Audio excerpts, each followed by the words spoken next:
ನಮ್ಮದೇ ಸರ್ಕಾರ, ಅಲ್ಲಿ ಪೊಲೀಸ್ ಬೇಡವೇ ಬೇಡ.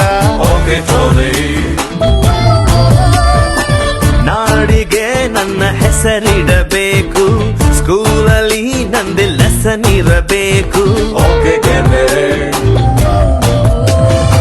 ಕನ್ನಡ ಸಿನಿಮಾ ತೆಗೆಯೋಣ್ವಾ, ಹೀರೋ ಡೇಟು ಹಿಡಿಯೋಣ್ವಾ. ಹೀರೋ ನಮಗೆ ಯಾಕೆ ಗುರು, ಚೆಕ್ಕು ಇಲ್ಲೇ ಇಲ್ವ ಗುರು.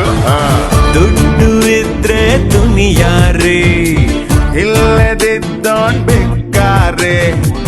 ಒಂದೇ ಎಲ್ರು ಹೋಗ್ತಾರೆ, ಒಂದೇ ಲೈಫ್ ಎಂಜಾಯ್.